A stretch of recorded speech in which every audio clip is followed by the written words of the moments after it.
décidément. La chaîne concurrente M6 est à l'honneur ce matin. Alors, on va démarrer avec, évidemment, vous avez vu les températures, le ski. Parce que s'il n'y a pas de neige partout dans les stations, il y en a en tout cas dans les stations où ont lieu les championnats en ce moment. En Autriche, actuellement, pour les femmes, à Semmering, très exactement. Ça marche bien pour la Française Tessa Worley. Deuxième comme la veille, battue encore une fois par l'Américaine Mikaela Shiffrin. C'était en gros, on prend les mêmes et on recommence cette course à un petit détail près.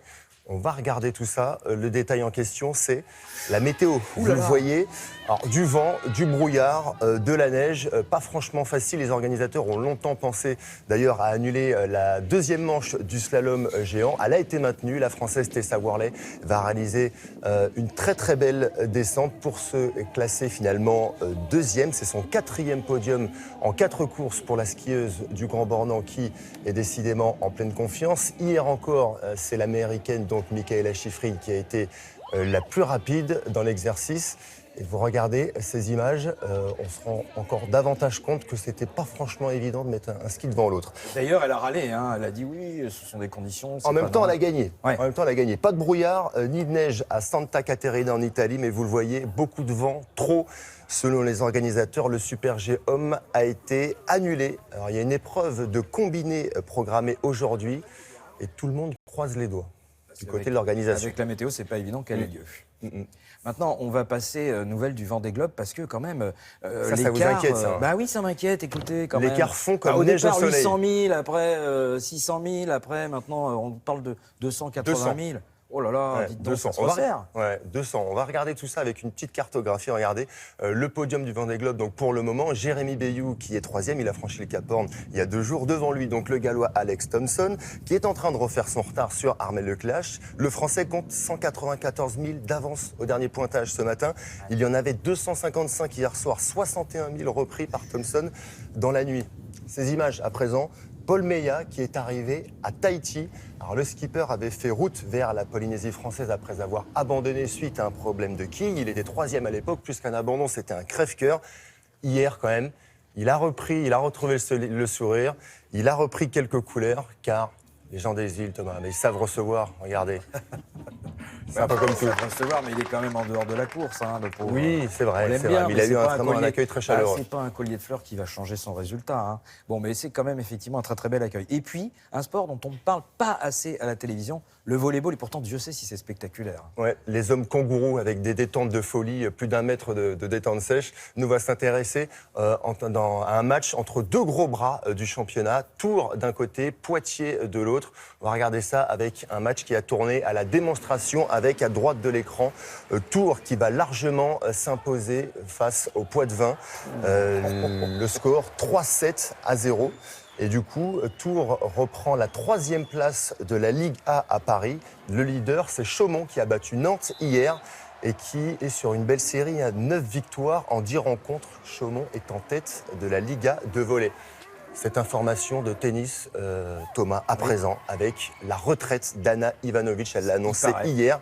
Elle invoque des problèmes physiques récurrents. Ivanovic, la Serbe, c'est quand même 15 titres, dont un tournoi du Grand Chelem, c'était à Roland-Garros en 2008, ancienne numéro 1 mondiale. À 29 ans, elle met donc un terme à sa carrière. Je suis sûr que c'est une nouvelle qui vous attriste. C'est-à-dire que, non, mais on la voit comme ça, on se dit, mais pourquoi Elle a l'air en pleine forme. Peut-être qu'elle elle a tout simplement envie de partir. C'est dur, physiquement, c'est très dur. C'est dur de partir à la retraite à 29 ans, ouais, effectivement. Pour vous consoler, Thomas, sachez qu'il y a Roger Federer qui va faire son retour cette saison. Enfin, il avait loupé toute la 2e partie de saison et là, il va revenir en janvier. Une bonne nouvelle pour le tennis. La patte de chat. Merci beaucoup, Arnaud.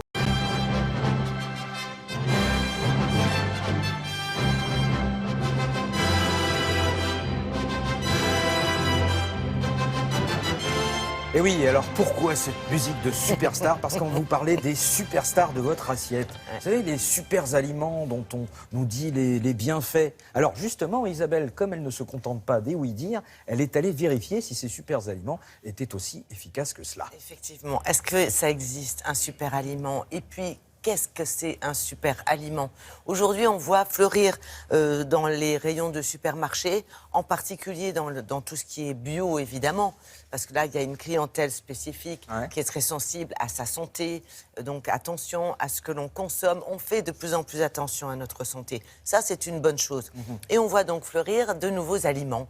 Par exemple, des algues, Oui. par exemple, dont on dit le plus grand bien, Oui. des baies de goji, Ouais. des jus d'herbe, des graines en tout genre, des Du graines... chou aussi. Absolument. Graines de lin, de tournesol, graines de courge, vous voyez, tout un tas de produits Ouais. qu'on n'avait pas forcément l'habitude de consommer, qui sont des produits un peu exotiques. Donc c'est intéressant, c'est attirant, qui sont vraisemblablement de bons aliments. Maintenant, attention aux qualificatifs et attention au marketing, parce que la plupart du temps, ces produits, ils sont chers.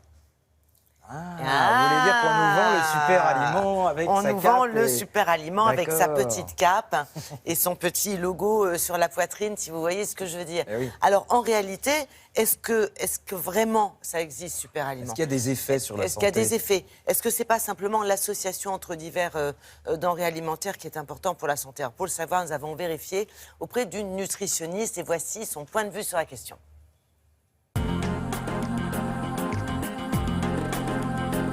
Il n'y a aucune étude qui prouve que ces super aliments sont des super aliments. Ce que l'on sait, c'est que effectivement, ils contiennent des vitamines, des sels minéraux, comme tous les fruits et légumes qui existent à côté. Sauf que c'est exotique, c'est nouveau et ça attire, c'est une mode, un courant de pensée qui est intéressante puisque les gens s'intéressent à leur santé.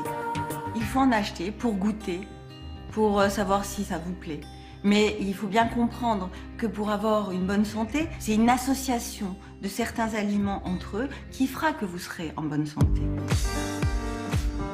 Grâce à la notion de super aliment, ça a permis de remettre à la mode l'avocat, qui était banni des régimes lors d'un désir de perte de poids. Et aujourd'hui, une personne qui veut maigrir, elle pourra en consommer parce qu'on a, grâce à cette publicité des super aliments, remis les propriétés bienfaitrices de l'avocat.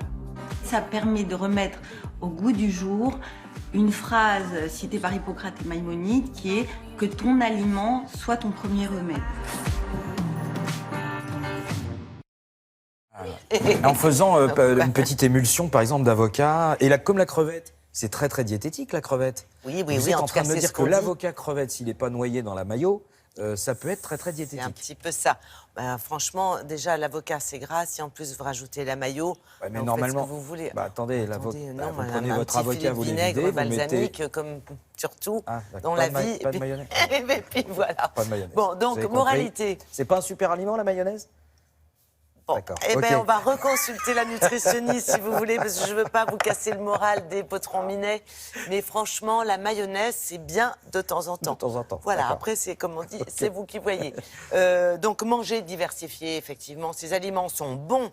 D'ailleurs, la nutritionniste nous l'a dit. Oui. Ce ne sont pas de mauvais aliments. Bien sûr, il faut en consommer. Bien sûr, il faut les goûter. Bien sûr, il est intéressant de Mais vérifier attention les effets sur au- notre santé. au prix. Mais oui, c'est ça. C'est-à-dire qu'il ne faut pas en attendre de miracles. Il faut manger diversifié. Baie de goji, oui. Raisin sec, oui. Il faut Voilà. varier. Sauf que le raisin sec, c'est pas le prix de la baie de goji. C'est ça. Voilà. Donc, Voilà. donc on a compris. En fait, en gros, on mange très très équilibré, Oui. les fameux 5 Et on fruits se et porte légumes, bien. on s'hydrate, etc. Et même de l'avocat. Avec de l'eau. Et puis comme ça, on a le porte-monnaie qui est un petit peu allégé. Merci beaucoup. On a fait 2 régimes. Un régime diététique et un régime un petit peu financier. Devant la fenêtre, je regrette de n'y avoir songé. Maintenant que tu abordes.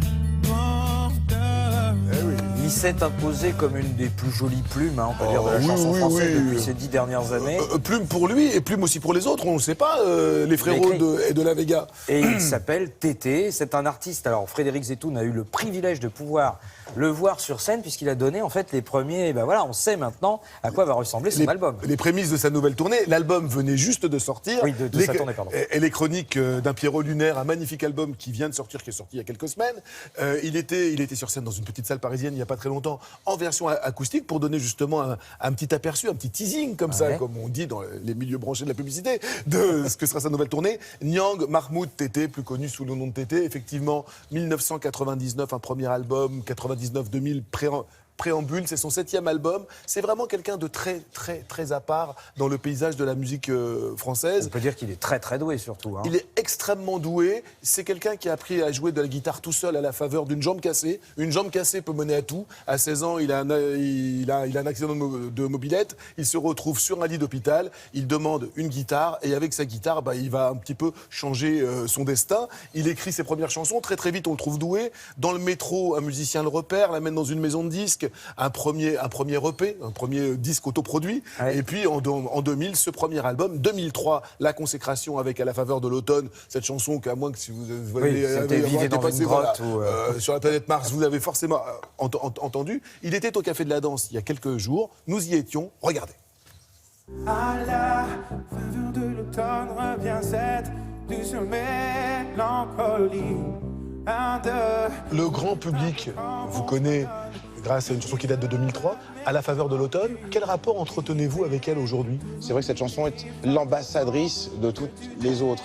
Une chanson, c'est une porte ouverte sur toutes les autres. Et c'est vrai que ça fait 15 ans maintenant que j'ai la chance de tourner. Je pense que je le dois en bonne partie à cette chanson-là. Et c'est vrai que de pouvoir faire ce métier au long cours, ce métier fait d'itinérance, de rencontres au long cours, on doit à quelques portes d'entrée comme ça. Et certaines portes sont plus grandes que d'autres.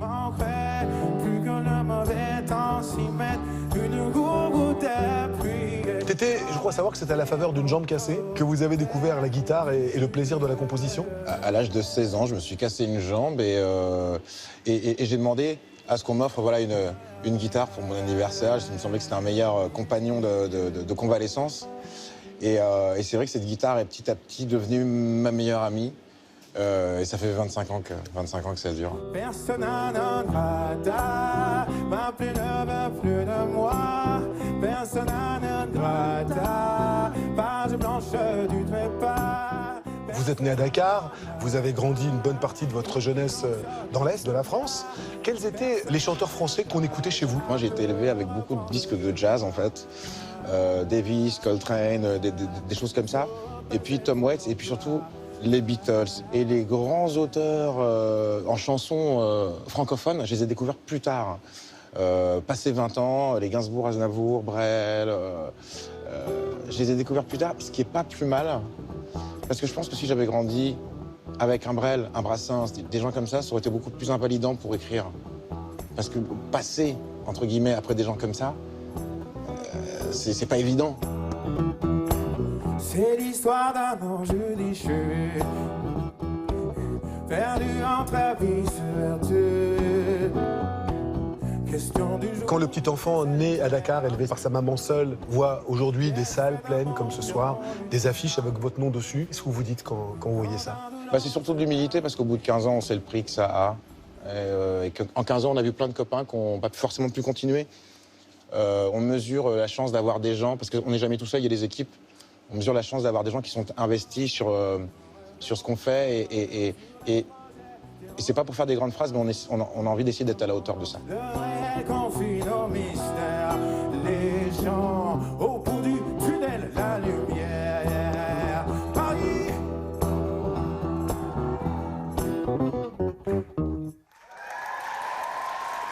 Alors pendant le reportage, nous avions un débat avec Frédéric. Passionnant, animé. Est-ce qu'il faut, lorsqu'on est un jeune artiste, mais musicien ou autre, ou peintre, ou photographe, s'inspirer et regarder les plus grands, ce qu'ont fait les maîtres? Ou alors, est-ce que, comme Tété, il faut se dire, finalement, il vaut mieux les découvrir après pour ne pas être gêné? Excusez-moi, ces maîtres, c'était quand même Kravitz, Bob Dylan, Bob Marley. Il a quand même eu quelques maîtres dans le milieu anglo-saxon. Et c'est vrai que les grands auteurs français, ils le disaient dans le sujet, les Gainsbourg et les Aznavour, ils les découvrent que beaucoup plus tard. Il les a bien digérés parce que franchement, il a un style qui est maintenant à lui, ça ne ressemble à personne. Et encore une fois, je le répète, une façon de jouer de la guitare qui est assez impressionnante. Merci infiniment.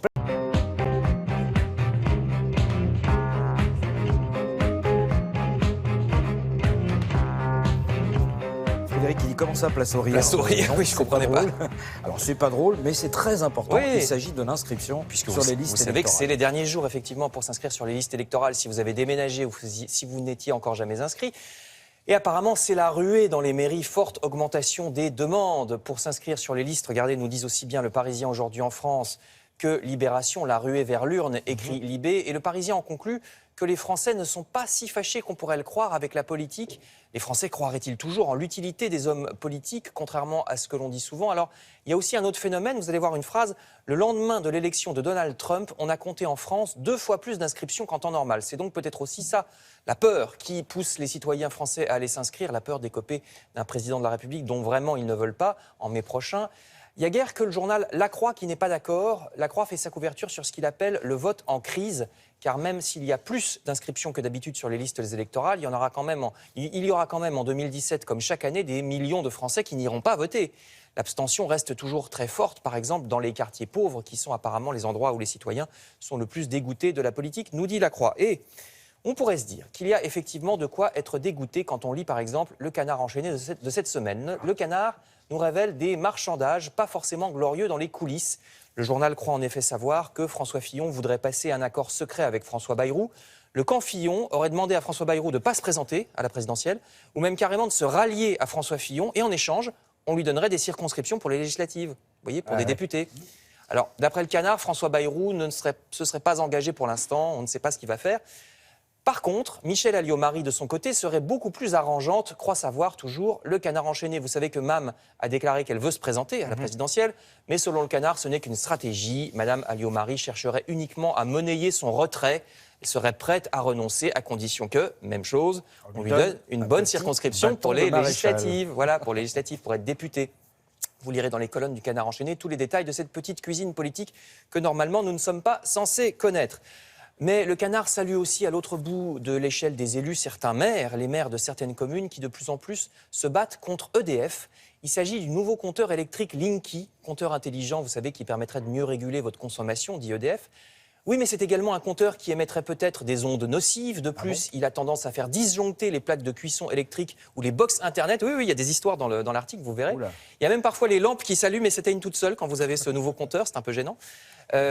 Oui, chez les gens qui... Oui, non, mais au milieu de la nuit, c'est pas terrible. Oui, pour Noël, c'est bien, mais au milieu de la nuit, c'est pas terrible. Du coup, des mairies comme Aix-en-Provence ou Caen en Normandie, ou des petits villages refusent que ce compteur Linky soit installé chez eux, mais les municipalités sont attaquées en justice à cause de ça. Et tenez-vous bien, il y aurait même des prestataires d'EDF, des installateurs de compteurs qui fracturent les portes pour installer quand même chez les gens qui n'en veulent pas, avec intimidation, harcèlement téléphonique, je cite l'article, même des bagarres, c'est-à-dire vous en voulez pas, pouf, on casse la porte, on vous le met quand même. Si vous voulez pas de compteur, vous l'aurez quand même, absolument incroyable, article à lire dans le Canard enchaîné. Enfin, je termine avec une page automobile, puisque vous savez que nous sommes encore en pic de pollution aujourd'hui en région parisienne. Eh bien, j'ai trouvé dans le Parisien une raison supplémentaire de renoncer à la voiture. Voyez ce qui est arrivé au propriétaire de cette Porsche. Il s'était mal garé dans le centre de Paris, pensant simplement risquer une contravention. Bah oui, mais c'est Vigipirate en ce moment. Donc... Mais oui, mais on n'est pas obligé de la faire exploser. Eh ben si. Voilà. Une Porsche. Pourquoi? Que ce soit une Porsche ou une Clio, on s'en fout. Une 2 chevaux, c'est pas la même. Il était mal garé. Elle n'était pas toute neuve non plus. Non, donc voilà, un conseil, ne vous garez pas en double fil sur des places interdites, c'est pas le moment. Surtout si vous avez ce genre de véhicule. Un vrai miracle, par contre, c'est de retrouver les 4V avec Caroline Roux tous les matins. Ça, c'est un vrai miracle. Ah, c'est gentil. Bonjour, pour le Caroline. Miracle. Merci Thomas. Je reçois ce matin Christian Paul. Il est député de la Nièvre, tête d'affiche des Frondeurs et soutien d'Arnaud Montebourg. Le candidat à la primaire vient de présenter ses 70 propositions, histoire d'occuper le terrain à un mois tout juste de la primaire.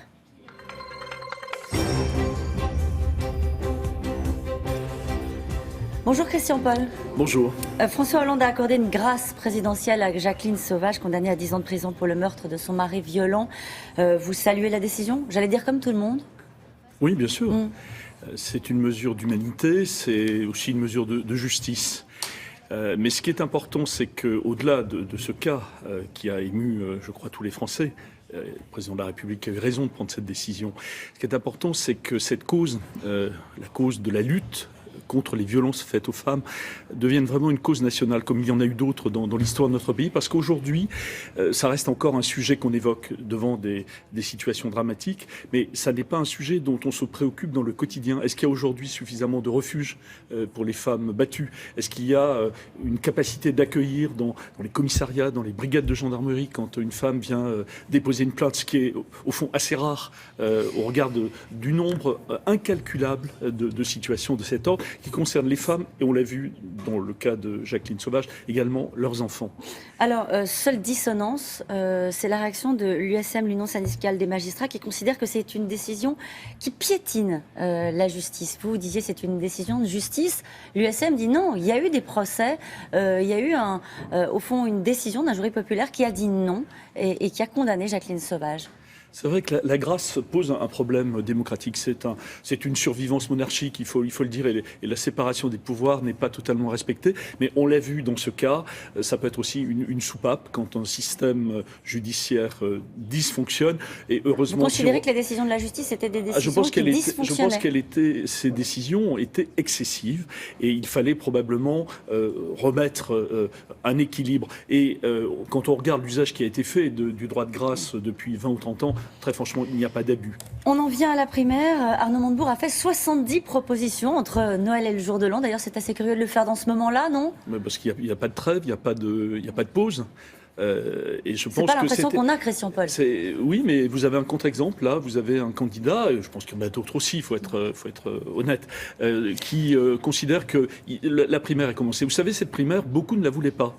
Manuel Valls ne voulait absolument pas en entendre parler. François Hollande s'y était converti très tardivement. Donc ce qui est important, c'est que ça soit un grand événement démocratique et qu'il y ait des millions de Français qui viennent saisir cette occasion de choisir le candidat de la gauche. Alors on va venir sur la façon dont les choses peuvent se passer, mais d'abord sur le programme, je rappelle quelques propositions. Création de 5000 postes dans les hôpitaux, baisse de la CSG ou encore l'abrogation de la loi travail. Manuel Valls, lui, il a un argument pour cette campagne, ce sont les chiffres du chômage.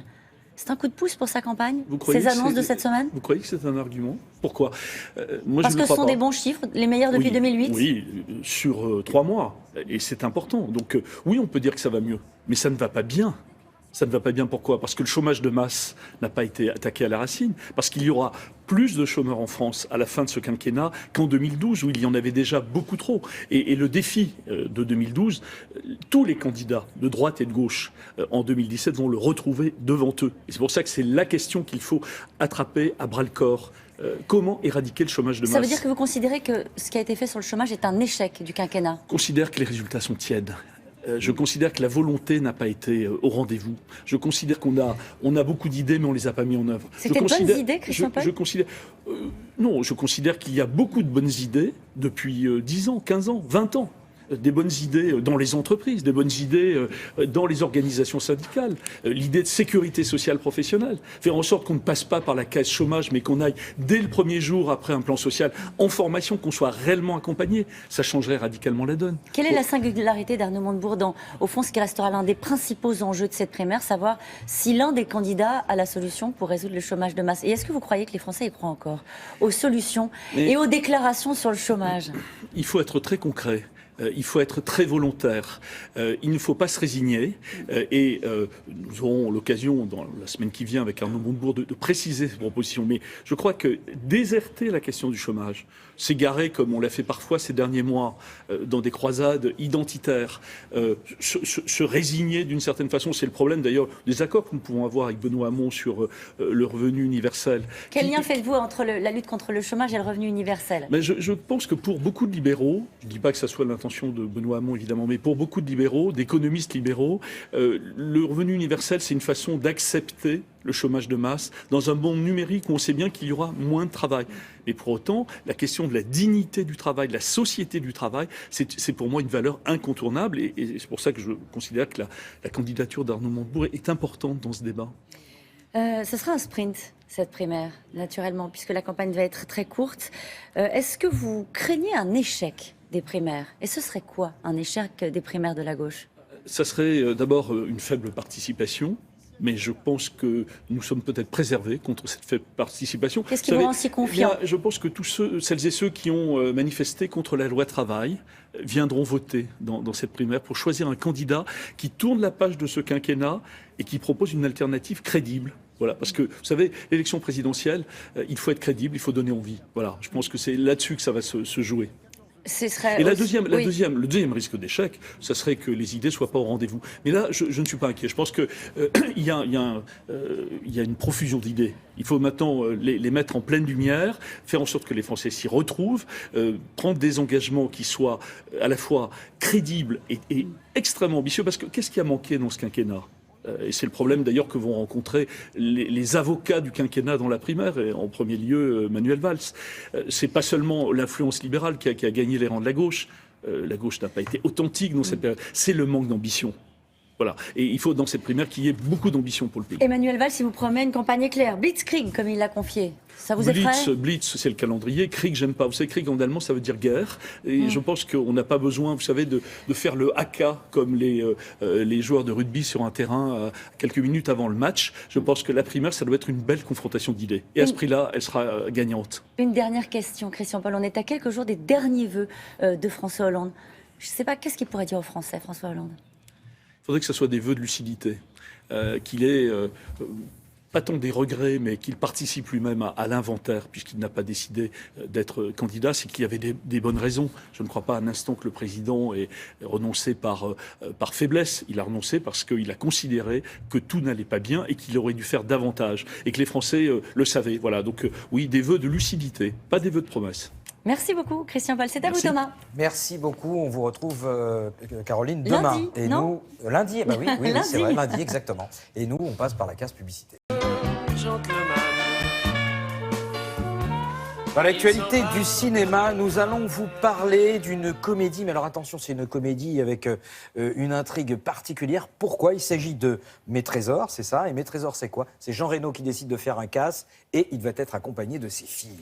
Alors, c'est une comédie de Pascal Bourdieu. Pascal Bourdieu, il faut quand même le présenter, c'est le réalisateur de ce film. Il avait réalisé dans le passé 2 comédies qui avaient bien marché. Ouais. Le Mac, vous vous souvenez, avec José Garcia ? Oui, jouait les deux, ouais, le Mac et puis le Gogo. 1,5 million d'entrées. Puis Fiston, avec Franck Dubosc. Et on découvrait au cinéma Kev Adams qui est adulé par la jeune génération, 2 millions d'entrées. Donc c'est quand même un garçon que vous connaissez, je crois, Thomas, puisqu'il réalisait des sujets à la télé. Pour l'émission Culture Pub, il y a de ça. Vous étiez pas né, Charlotte. Si, j'étais née. Donc je lui fais un petit coucou d'ailleurs, Pascal, si tu m'embrasses. Quelle réussite extraordinaire. À l'affiche de cette nouvelle comédie, vous le voyez, Jean Reno, El Padrino, le parrain, on le présente plus, rejoint par 2 jeunes actrices qu'on connaît bien, qu'on commence à voir beaucoup.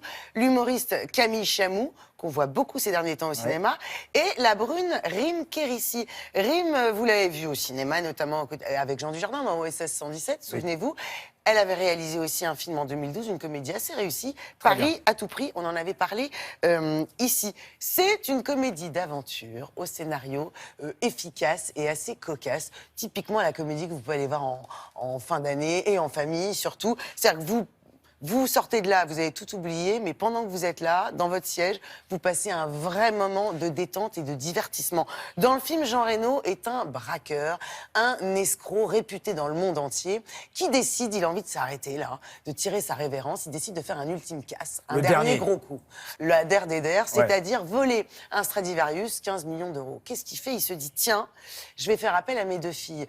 2 filles dont il ne sait jamais occupé. Et il se dit, c'est un peu pour se faire pardonner, il y a quand même 15 millions d'euros à la clé, je vais leur faire signe. 2 problèmes majeurs. Les 2 filles, les 2 gamines ne supportent pas papa. Il s'est tiré au berceau. Et surtout, elles n'y connaissent rien en braquage. Donc c'est un pitch assez simple. Ça nous donne un braqueur avec 2 bras cassés pour le casse du siècle. Alors on va à la montagne, tout cela est très beau, bien réalisé. Et Jean Reno en pleine forme que nous avons rencontré.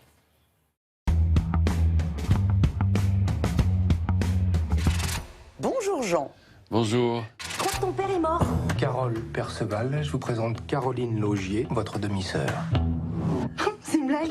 Mes trésors, je voulais juste vous demander pardon de ne pas avoir été à vos côtés. Pascal Bourdieu, qu'est-ce qui vous plaît dans sa personnalité de metteur en scène ? C'est un homme qui a un point de vue, Pascal, qui dans la comédie, qui le sait, qui le développe.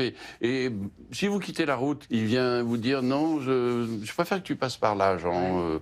Voilà, donc je suis très content. Votre père a tenu à vous laisser un chalet sur les hauteurs de Courchevel. Une niche dans le fin fond du trou du cul du monde. T'es pas mort ? Non. On sent, en tout cas, Jean, que vous avez pris beaucoup de plaisir à jouer cet escroc au grand cœur, quelque part. Il est sentimental. Il est sentimental, il aime ses filles, qu'il n'a pratiquement pas vues. Et il essaie de se rattraper tout en restant en accord avec son travail, parce que c'est un voleur de grand chemin. Je prépare un casse. Et ça, c'est le Stradivarius que j'ai volé à San-Sébastien. Un Stradivarius? Oui, c'est un violon fabriqué aux alentours de 740. Je sais ce que c'est, merci Wikipétas. Il a 2 filles, vous avez aussi 2 filles dans la vie. Est-ce que ça aide un petit peu à l'identification quand on a soi-même 2 filles? Oui, ça m'a beaucoup aidé à, je crois, comprendre un peu plus les femmes. Donc quand j'ai 2 jeunes filles comme Rim et Camille sur un film, je me souviens de mes filles. La règle d'or, c'est prévision, préparation, précision. Vos 2 partenaires sont jeunes et pleines de talent. On a la brune, la blonde. Et comment elles étaient avec vous? Elles devaient être très impressionnées quand même, non? Au début, après, elles sont devenues très vite pertinentes, évidemment. Ouais. Et c'est ce qu'il faut. Il ne faut pas trop se laisser impressionner. Il y aura autant de gardes du corps au mètre carré que de kilos de caviar. Autant dire que pour pénétrer dans la soirée... Ah mais attends, moi si tu veux, je peux me faire passer pour la jeune épouse d'un magnat du pétrole. Genre une pute? Mais ta gueule, Quasimodo! Dans le film, vous vous grimez, vous vous déguisez. Oui. C'est le petit enfant qui ressort. Ça rappelle Charlie Chaplin. Ça m'a rappelé le théâtre aussi. On se fait des rides au crayon noir, toutes ces choses-là. C'est pénible parce qu'il faut se lever quand même à 5 h du mat. Il y a 3 heures de maquillage pour arriver à obtenir le résultat qu'on va voir dans le film. Mais à la fin, c'est surprenant. À mon avis, ça frôle les 2 millions. Je pensais plutôt à 15. Est-ce que, Jean, vous aviez eu en tête des influences ou des références pour jouer cet escroc? J'ai eu dans ma tête la chanson de « C'est le plus grand des voleurs » de Dutronc. C'est le plus grand des voleurs. Je pensais à un haut de forme, à une cape, à s'enfuir par les toits. Il est élégant. Je suis voleur, menteur, et je suis votre père. C'est vraiment du cinéma plaisant, distrayant et familial. Est-ce que c'est ce qui vous plaît, Jean? C'est le cinéma que vous aimez? Moi, j'aime tous les cinémas. Il faut laisser rentrer le cinéma sous toutes ses formes en vous, si j'ose le dire. Merci, Jean, et bravo. Merci à vous. Merci. C'est très américain, ça, de faire ça comme ça à la fin des interviews. Oui. C'est un peu et le truc c'est un peu... très américain aussi de laisser rentrer le cinéma en soi. Vous avez laissé Jean Reno rentrer le qu'on cinéma embrasse et qui s'amuse vraiment beaucoup à se grimer dans ce film-là. Ça sort quand? Ça sort mercredi prochain. Pour l'heure, n'oubliez pas, en salle depuis hier, la première réalisation du comédien britannique Ewan McGregor, excusez du peu, qui adapte un roman réputé longtemps inadaptable, American Pastoral de Philip Roth, prix Pulitzer du reste, dans lequel l'acteur joue également un homme de famille bourgeois dans le New York des années 60 qui voit sa vie sombrer lorsque sa fille, la jeune Dakota Fanning, devient militante activiste contre la guerre du Vietnam. Il y a aussi la sublime Jennifer Connelly, coup de maître pour un galop d'essai, galop réussi. Voilà, Thomas. Merci beaucoup. Alors, on passe des États-Unis à Taïwan. Pourquoi? Parce que Jacques de Gentil, son but, c'est d'aller tester les expatriés qui vont dans des régions. Et là, il est allé du côté de Taïwan. Vous allez voir, il a rencontré Baptiste.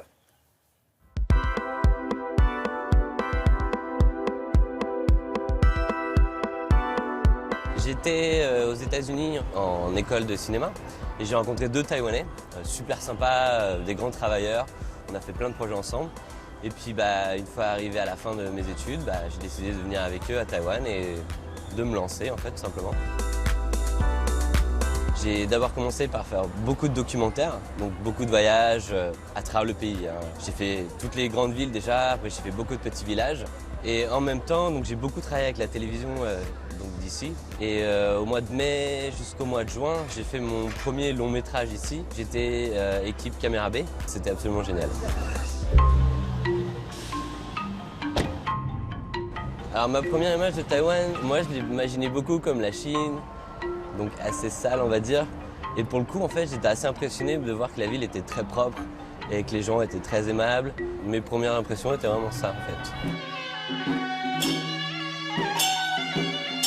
Alors il y a le taïwanais et le mandarin. Le taïwanais c'est très local, c'est une langue qui ne s'écrit pas donc c'est qu'un jargon tout simplement.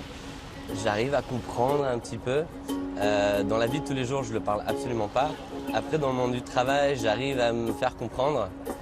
Alors, je ne fais pas forcément des phrases complètes, mais on arrive à me comprendre dans le milieu du travail. La vie ici est beaucoup moins chère qu'en France, largement moins chère qu'en France. Après, les salaires, bien sûr, sont beaucoup moins chers qu'en France, mais pour moi, en fait, je vis très bien.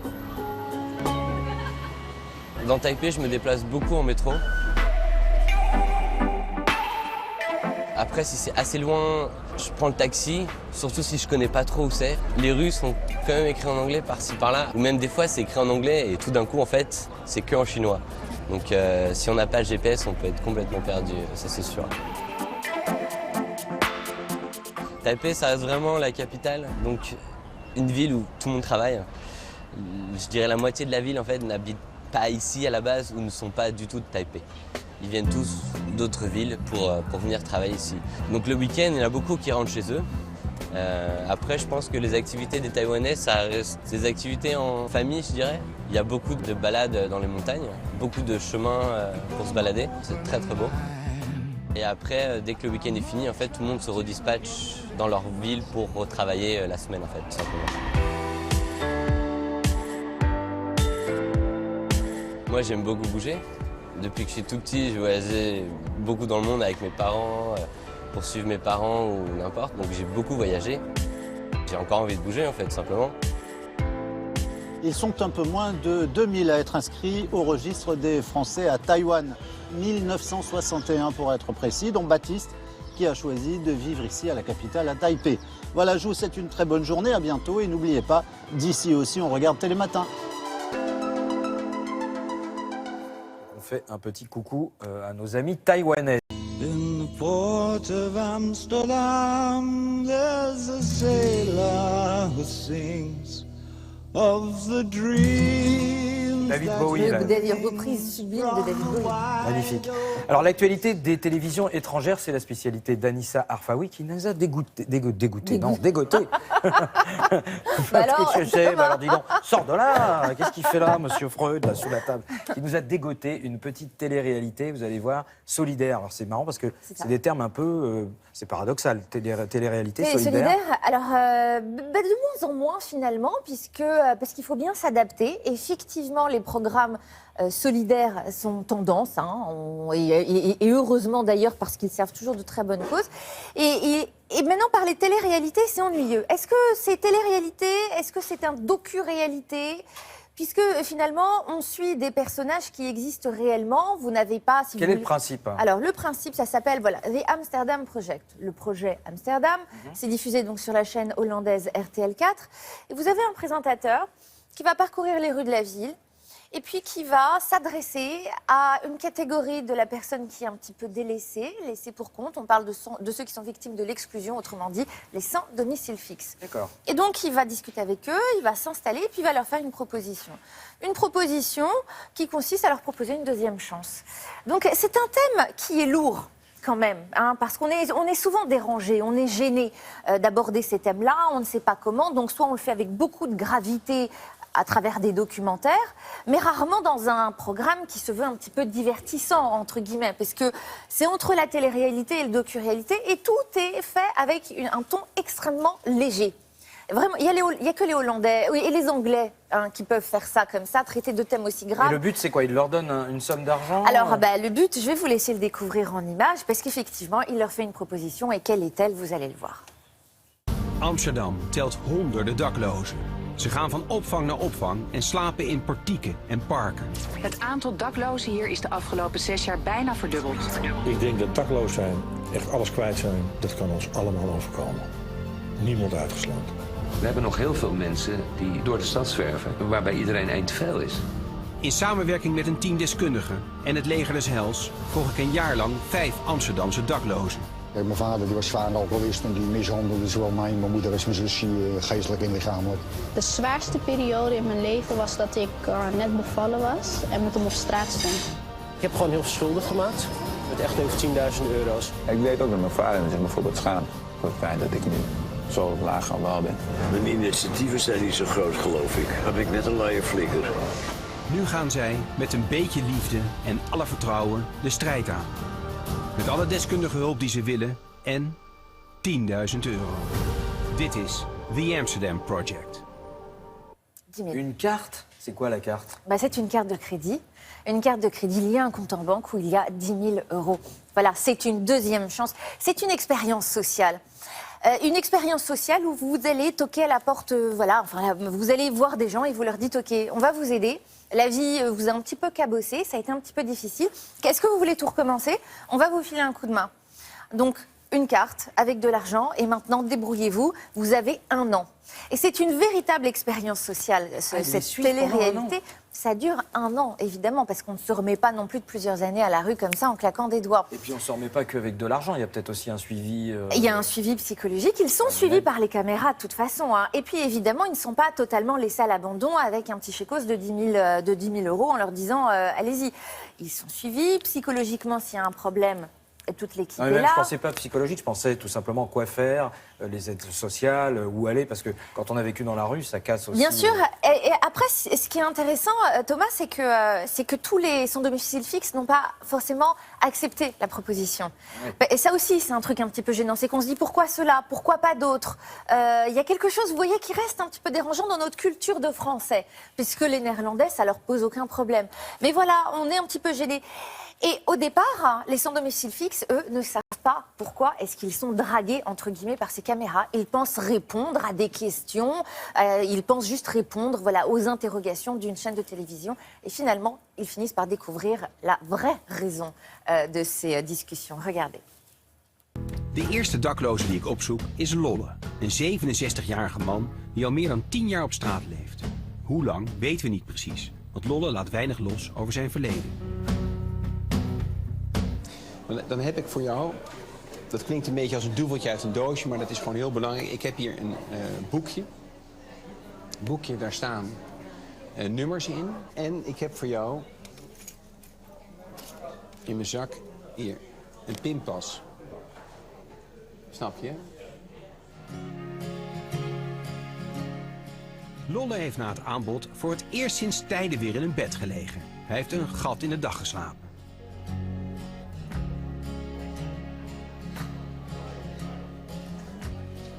Ja, op groen, hè? Ja. Nou kan ik niets meer zwart rijden. Ik heb nou opgewaardeerd via het project. Dus daar maken we nou gebruik van. Bedankt. Voilà, affaire à suivre, parce que est-ce qu'ils s'en sortent, est-ce que... 1 an. On a 1 an pour le savoir. Rendez-vous donc dans 1 an pour voir les résultats de cette expérience. Ce Télématin, c'est ouvert jusqu'à 9h25, bien entendu. Good morning, we've talked the whole night through. Good morning to you. Good morning. Eh oui, good morning. Debbie Reynolds. Eh oui, je vous disais dès hier que cette année 2016 est vraiment terrible côté vedette, mais l'année n'était pas encore terminée.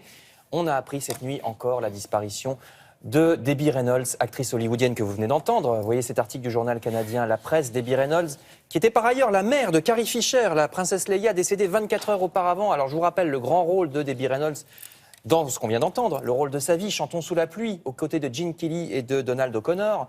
Immense succès en 52, comédie musicale qui est rien de moins que l'un des films les plus connus au monde, s'il vous plaît. Ouais.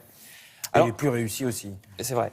Alors justement, c'est le moment d'aller voir des comédies musicales. Ça sera une sorte d'hommage. Vous savez qu'il y a beaucoup de comédies musicales depuis une dizaine d'années en France. Mais alors celle-ci est d'un genre particulier. Je suis sûr que ça va vous plaire, Thomas. Voyez cet article, ça s'appelle Paris Chérie.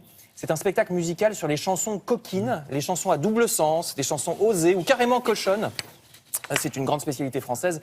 Tout ce que vous avez toujours voulu qu'on vous chante sur le sexe sans oser le demander, c'est le slogan.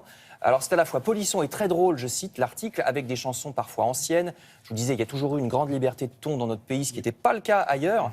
En plus, attention, c'est pas un spectacle chanté sur une bande enregistrée, comme hélas, ça se fait souvent. Là, il y a 16 musiciens sur scène, ce qui est devenu rare. Donc, ça s'appelle Paris Chérie à partir du 3 janvier, c'est-à-dire mardi prochain, pendant 10 jours au théâtre Trévise. C'est près des Folies Bergères à Paris. Notre spécialiste confirme.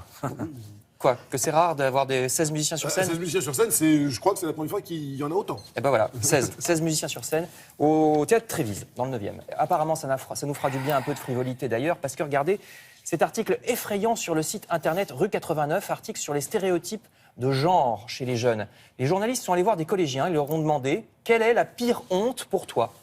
Les garçons répondent, je cite, « La honte, c'est se faire battre par une fille et passer pour un PD, fermez les guillemets. » Pour les filles, la honte, c'est si la fille s'habille comme ci ou comme ça. Alors, tous les trucs les plus grossiers y passent. Les garçons considèrent que si on n'aime pas le sport et qu'on travaille bien en classe, on n'est pas vraiment un homme. Les filles ont intégré que si elles font telle ou telle chose, elles se feront traiter de salope.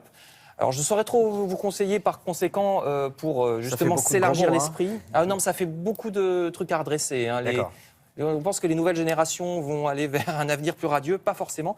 Donc je ne saurais trop leur conseiller la lecture d'un livre comme celui-ci, Dans les pages de l'humanité, qui a l'avantage au contraire de combattre les stéréotypes. Ça s'appelle La femme interdite. C'est un roman yéménite qui vient d'être traduit en français. C'est une jeune fille complètement cloîtrée, comme souvent hélas au Yémen, qui cependant a envie de vivre sa sexualité. Autant vous dire que c'est loin d'être facile dans ce genre de contexte entre son frère qui est islamiste et le mari qu'on lui impose. Un roman où le sexe devient politique, écrit l'humanité. Ça s'appelle Femme interdite par Ali Al-Moukri aux éditions Liana Lievi. Enfin, je termine également par une façon de magnifier les femmes. Je passe au Figaro, journal qui nous parle du programme de ce soir sur France 3, somptueux téléfilm, je cite, qui se passe, vous le voyez, dans le contexte de la mode à Paris dans les années 40-50. C'est le premier épisode d'une série. Apparemment, c'est très très bien. Ça s'appelle en anglais The Collection parce que c'est une production franco-américano-anglaise. Il y a la BBC dedans. Exactement, il paraît que c'est super. Donc ce soir sur la 3 à 20h50. Merci. Julia a des bons plans. Figurez-vous que bientôt, il va falloir préparer le réveillon. Et alors, heureusement, Julia est là, c'est ça. C'est exactement ça. Je vous ai préparé un petit florilège de bons plans, de toutes les choses auxquelles vous allez devoir penser. Alors d'abord, mesdames, messieurs, vous faire beau et belle. Donc vous pouvez aller sur cette nouvelle plateforme qui s'appelle wikaza.fr. En gros, c'est coiffeur esthéticienne à domicile absolument quand vous voulez et seulement en 2 clics. C'est très très bien fait. Les plages horaires sont hyper larges.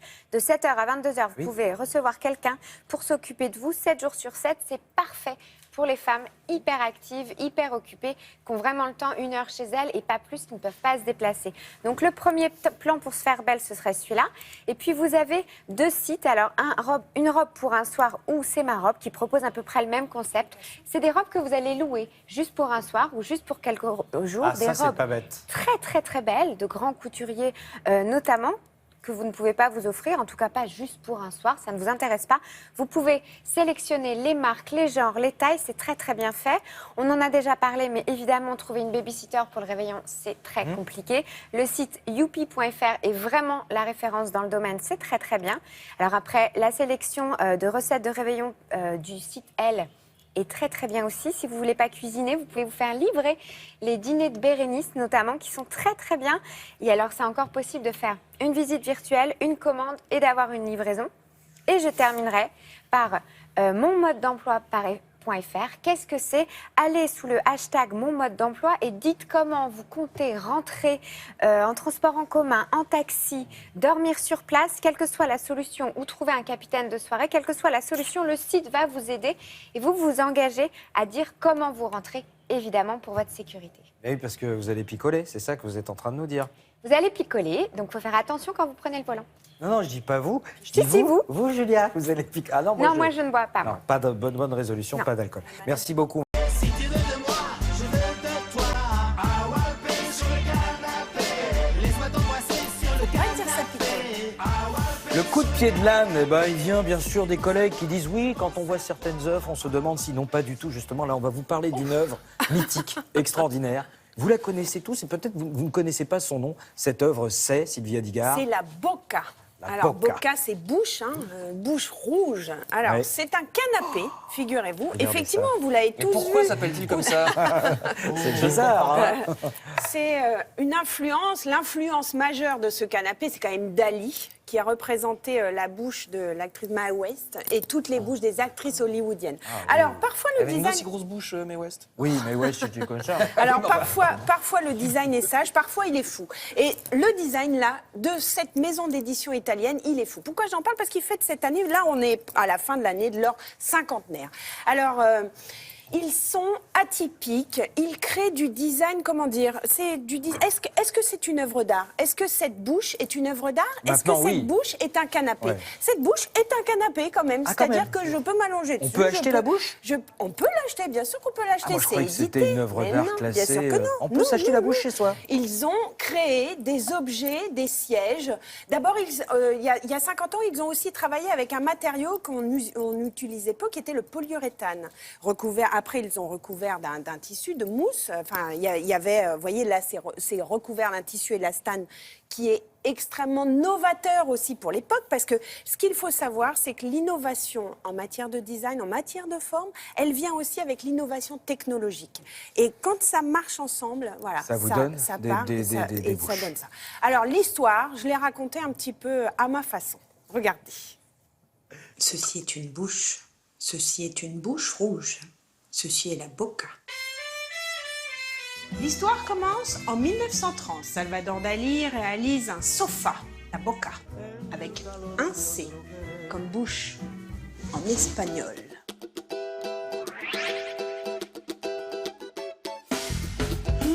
C'est un hommage à l'actrice américaine Mae West. Le peintre surréaliste est fasciné par sa bouche incandescente.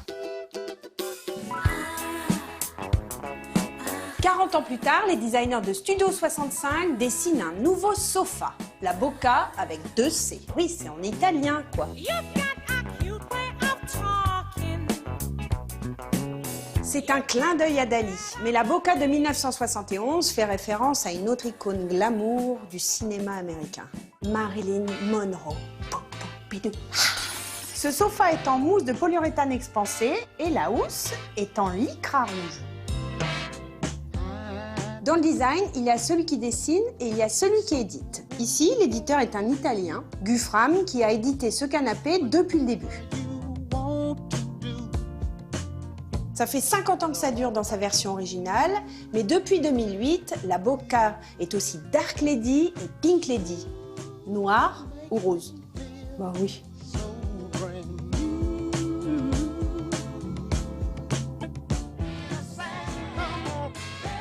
La Boca est une ode à la féminité, une invitation à l'étreinte, à un baiser. Un petit bisou. Ben voilà, mais bien entendu, il y a des efforts de réalisation. Tristan Bien sûr. Michel. Qui a On l'embrasse réalisé, très fort. Brillant. Dites-moi, alors, il y a eu le canapé bouche. Est-ce qu'ils ont d'autres, je sais pas, ils Alors veulent oui, faire, par exemple, est-ce que vous voyez... Pouf-oreille ou... Non, alors déjà, Non. vous avez vu, pour fêter dignement ces 50 ans, ils se sont quand même adaptés à l'époque. C'est-à-dire qu'en fin de reportage, on voit une bouche rose, fuchsia, on voit du doré, on voit un piercing. Parce qu'en fait, oui, il y a aussi ce qui se passe aujourd'hui. Et Un cet piercing dans une éditeur- chaise? Ils ont mis un piercing? Non, mais ils avaient mis, ah oui, on parlait, canapé. vous n'avez pas vu, ils ont mis un gros piercing dans le Ah, canapé. d'accord. Les dimensions, elles restent pareilles. Hein. C'est hauteur 85 cm, largeur 2,12 m, profondeur 80 cm. Donc, on peut vraiment s'asseoir. Et moi, il y a un autre objet que j'aime beaucoup. D'ailleurs, j'ai demandé à Julia de le sortir en photo. C'est le cactus. Vous allez voir. Alors, on peut...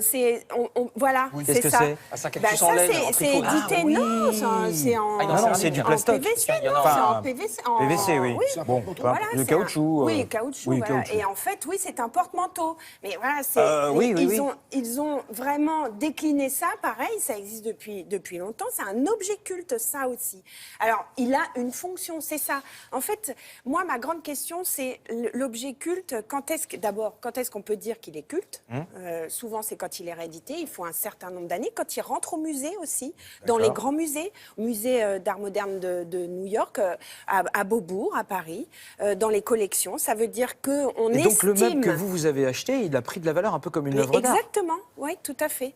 C'est un placement, quoi. Oui, aujourd'hui, des designers actuels sont fiers de rentrer au musée, par exemple à Beaubourg. Si dans les meubles qui viennent de dessiner, ça rentre dans ces collections-là, c'est important. Ça veut dire qu'on estime que ce sont des meubles qui peuvent devenir cultes. Donc, j'en ferai encore des meubles cultes. Eh bien, on compte sur vous. Rigolo comme ça On vous compte va sur vous. Ouais, très Bah bien. oui. Bleu d'Auvergne, Beaufort, Livaro, Reblochon, abondance, Qui est-ce C'est François Morel. Eh oui. Chavignol, François Morel, notre ancien Chabichou. collègue des Chiens qui maintenant s'est recyclé dans la chanson et qui valorise le fromage. Pourquoi le fromage? Parce que lundi, on vous a parlé des desserts alsaciens. Non, les marrons glacés. Marrons on a glacés. fait les desserts alsaciens Les mardi. desserts alsaciens mardi. Mercredi, c'était le pain. Le pain. Et qu'est-ce qu'on qui met dit avec le du pain? Le fromage. Du fromage, Eh voilà, oui. vous avez tout compris. Bon, je ne sais pas pourquoi on prend cet accent du Sud, parce que Pas vous du êtes tout. pas allé du tout dans Alors le là, Sud, mais... Au nord. On est allé dans le nord. Alors, on est même allé dans le Pas-de-Calais, vous imaginez? Ouais. On est allé à Boulogne-sur-Mer. Et là-bas, à Boulogne-sur-Mer, il y a l'un des meilleurs fromagers de France, du Nord, c'est C'est bien, certain. à chaque fois avec Loïc, de toute façon. bah, non, Je vous ai trouvé le meilleur. Et je vous trouve les meilleurs des meilleurs. C'est normal. Non, il s'appelle les Olivier. Et alors, Romain, qu'on a rencontré, son papa, Philippe Olivier, il a été le premier dans les années 70-80 à partir au Japon avec ses fromages. C'est-à-dire que ça a été le premier avant quand personne ne s'intéressait forcément au Japon et quand il n'y avait pas forcément de passerelle entre nos deux gastronomies. Donc vraiment, ça a été l'un des premiers à défendre aussi les fromages du Nord, parce qu'on parle souvent des fromages d'Auvergne, on parle des fromages de Savoie par exemple, mais ceux du Nord n'étaient pas très représentés. Donc justement, il les a portés haut et fort. Là, je vous ai apporté une mimolette. Regardez comme elle est belle. Elle est merveilleuse. Elle est vieille, hein. Non. Ah non, Vous êtes en train de dire que ma mimolette est vieille? Non, mais j'avais l'impression qu'elle était un petit Elle a peu... 22 mois, c'est le meilleur, voilà. Regardez, voilà. Et vous savez pourquoi elle est orange? Non. Eh bien parce que c'est Colbert qui l'avait décidé pour faire une différence entre les fromages des autres pays et nos fromages. Il a pris le roucou, qui est une plante et qui colore, sans donner de goût, la mimolette. Sinon, la mimolette serait comme les autres... oui, voilà. La suite dans le sujet, regardez.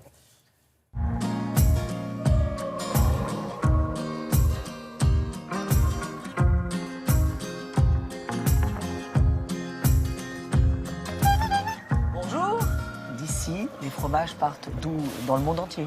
Alors, évidemment, beaucoup en France, Oui. aux quatre coins de France, Oui. mais aussi, effectivement, à l'international. Europe, Asie, Moyen-Orient, la Polynésie française, la Thaïlande. Non, il y a de la mimolette qui va jusqu'en Polynésie Bien sûr, française. bien sûr. Et elle arrive fraîche, entière. Et dispo avec un bel avion qui passe au milieu. Ah oui, parce que vous, les fromages prennent l'avion chez vous. bah. Alors nous, il n'y a pas d'avion, il y a un triporteur. Bah, c'est déjà On bien. y va? On y C'est va. vous qui nous emmenez? Allez, on y va.